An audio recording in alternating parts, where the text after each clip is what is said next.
This channel is supported by Truefire. Truefire is an online library enough, you can get the Truefire All Access Pass for as cheap as they ever do it, the $99 thing, so just jump and do that if you're looking for...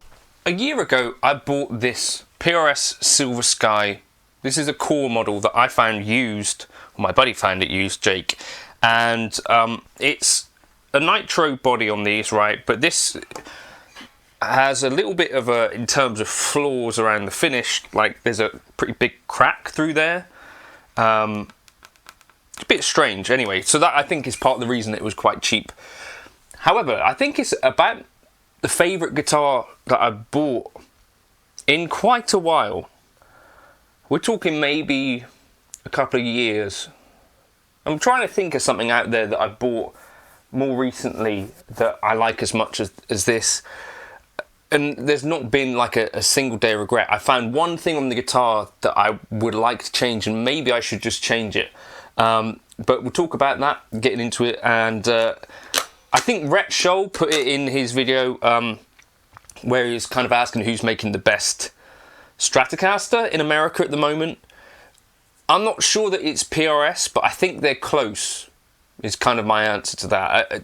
Of the bigger companies, to me, I do feel like this, for me, kind of takes many aspects of the Stratocaster and puts it in a package that maybe isn't quite as attractive as the Stratocaster, but actually in terms of playing it as an instrument, I do really feel like it stands up there with my K-Line guitars, PRS custom, Fender Custom Shop, and even, yeah, that's just what I found.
So at the moment in the UK, at least, there are not really any of these cores available at like the big retailers. Now, what had happened is a little bit odd. So that these have been discounted for quite a while, down to about £1,800-ish, which, to be honest, I think looking back at that, if people are going to still have this idea that they want a Silver Sky, they're going to kick themselves for not buying one at those heavily discounted prices, because I don't know whether we're going to see them down at that price again. If we are, then that would be a nice thing, because at the time when I was sort of initially sort of queefing about the Silver Sky, it was sort of the same sort of price as an Avery Fender, and for me, I think this is, in my opinion, a better guitar for what I'm looking for out of a Strat style instrument. So, for one thing, it keeps a lot of the vintage stuff that you might want on a Strat.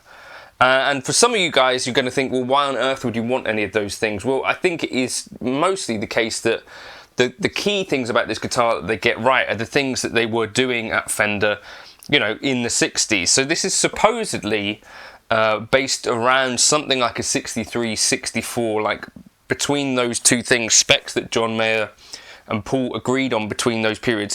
This is an earlier one that has slightly taller frets. I think this is a 2021 model, so 4 years old now.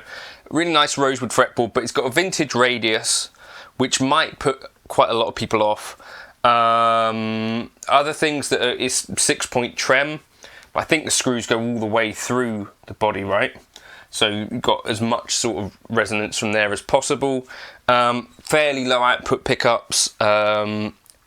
The most non-standard thing about the guitar, apart from how it looks, is that it's got a scarf neck joint. So that is the most sort of thing that is going to be different to sort of like an actual Strat, I guess. Looking at it, I think it just looks like an S-type guitar. The one thing that I would change about this, I took this to a gig the other day. I only had the one strap, and they use these bass string ferrules at PRS, right? So that it's kind of got more to grab onto your guitar strap. But actually changing a guitar strap on and off of a PRS can be a real ball ache, and it won't fit like the D'Addario strap locks either. And that's the one thing about this guitar, to be honest, is a really small nitpicky thing that I found, frankly, a little bit annoying. That's the one thing that I might just change that, because it really isn't going to matter, is it? But other than that, it's just, there's nothing about it. Sorry, I've got a noisy thing.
It is easier to play than many Strats that I've played. Like the string tension feels lighter. I don't know if that's partly because the frets are a bit taller.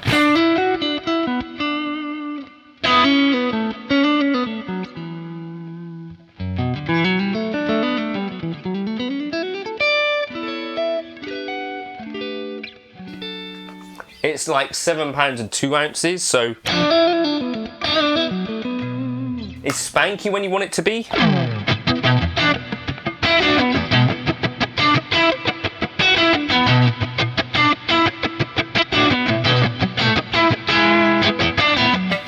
And it can sing when you want it to.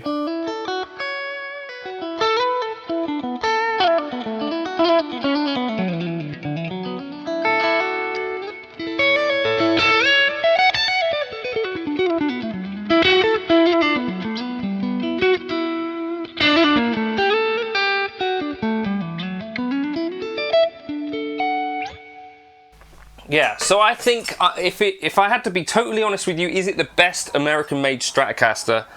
Maybe if you're looking for something with these specific specs, which are kind of vintage leaning, right? And are not too bothered about the look, then maybe I would say that potentially the K-Line Springfield is something worth looking at as someone who uses a K-Line Springfield. In the UK, get it for about a similar price at the moment. Yeah, like a boutique Strat builder, I think you might be able to get a better guitar for the money. But of the mass manufactured kind of things, the fretwork on it is great.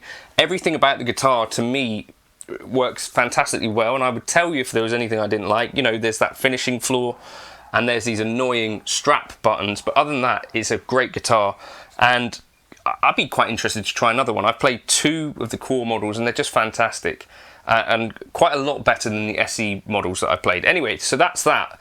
Maybe the best American-made Strat right now, and I'll be interested to see when they come into the UK where their prices are again at this point, once they're back.